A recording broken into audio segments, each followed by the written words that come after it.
Nazdarte všetci, čo sledujú Clash. Momentálne by som sa chcel vyjadriť k videu, ktoré nedávno, chvíľku dozadu, natočil Jaroslav Kotlár, Security.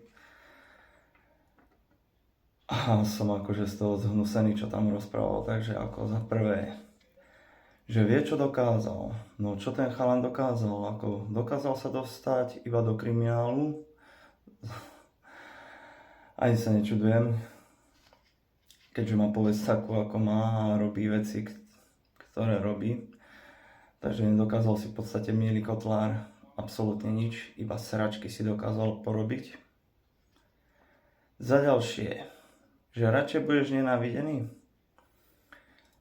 No, ja sa aj nečudujem za tie tvoje veci, za tie tvoje videá, za to, čo dokážeš v Clashi, v tých vašich posedeničkách, kde sa rozprávate a čo tam dokazuješ slovne a svojimi skutkami, tak si obyčajný odpad.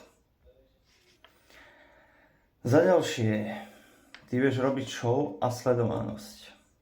To je asi tak jediná vec, ktorú vieš robiť, lebo okrem toho nedokázal si absolútne nič.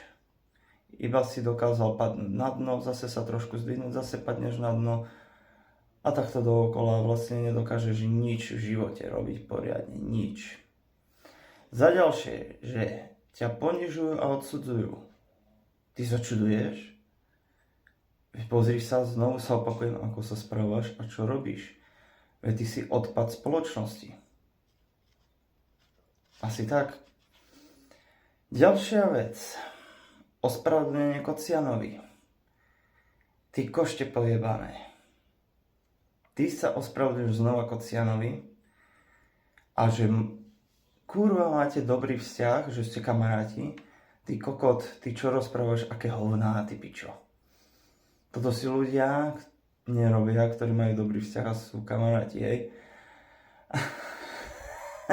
Ty si taký vypatlaný, že to snad ani nemôžeme.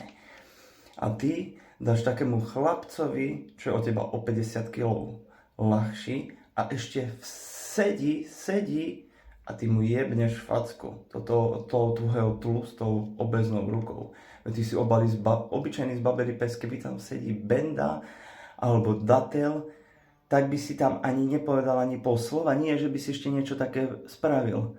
By si bol pošťaný tam, by si sa tam pochcel, ak taká zasraná skundená mrtka. Ty košte skurvené.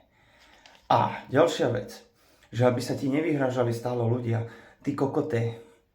Včera napríklad, či kedy to bolo to video, včera, ty čo si robil tam na tom Clash in the Air, veď ty si sa tam Bendovi verejne vyhrážal, že si po neho prídeš a neviem aké hovna a toto robíš na viacerých ľudí, na viaceré mená, že si po všetkých prídeš, že ich všetkých zničíš, verejne sa vyhrážaš, ty kokot na kamery, ty piča, ty budeš niečo rozprávať, nech sa ti nevyhrážajú stále ľudia, veď ty si taká skurvená mrtka a chudák, normálne mi z teba nablití.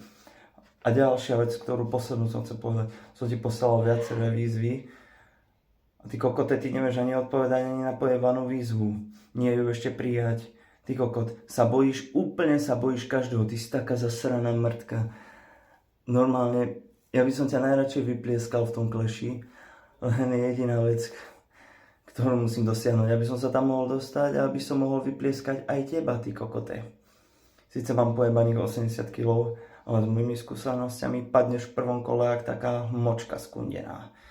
Takže zraní ťa Kotlár a prestaň konečne mleť hovná a robí hovná a robí zo seba šaška a obyčajnú mrtku, ale tou mrtkou ostaneš aj tými ostatnými vecami, ktoré som porozprával, lebo proste ty sa v živote nezmeníš, ty ostaneš taký istý, vyčúraný, vymrdaný kokot, ako aj si.